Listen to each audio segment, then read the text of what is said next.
Secara hukum, sah atau tidaknya sebuah keputusan yang dibuat oleh organ atau pejabat administrasi negara dapat dipersengketakan. Berkaitan dengan hal tersebut, hukum administrasi negara membangun kriteria-kriteria yang harus dipenuhi dalam pembuatan keputusan administrasi negara.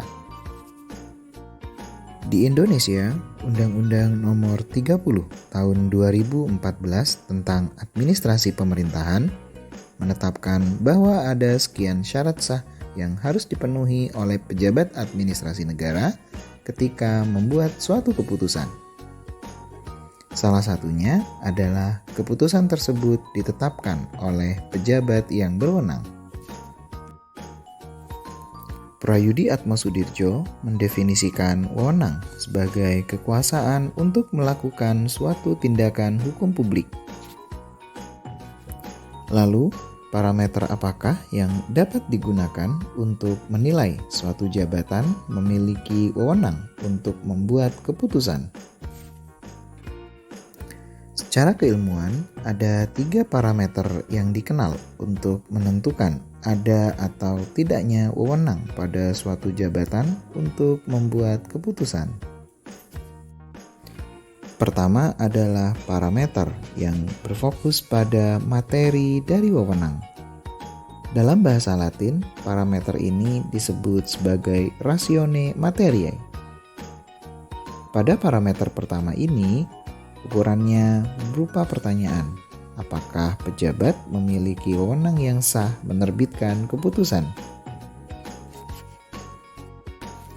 Jawaban mengenai ada atau tidaknya wewenang secara materi ini merujuk pada ketentuan perundang-undangan, pelimpahan wewenang dari jabatan yang lain, dan atau penugasan dari atasannya pada struktur organisasi administrasi negara.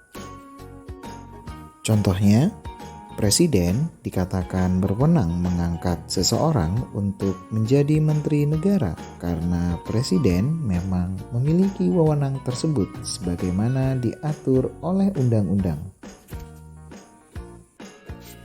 Parameter yang kedua adalah ratione locus.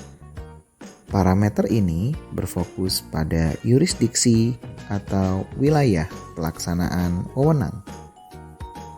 Pertanyaan yang dikemukakan pada parameter ini adalah apakah suatu jabatan memiliki wewenang di sebuah wilayah hukum.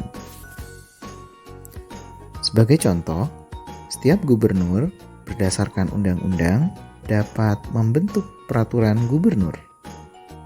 Namun, untuk peraturan gubernur yang akan diberlakukan di Provinsi Jawa Barat, tidak semua pejabat gubernur di Indonesia dapat melakukannya. Demikian karena hanya pejabat gubernur Jawa Barat saja yang berwenang untuk itu. Parameter yang terakhir adalah ratione tempus atau ratione temporis.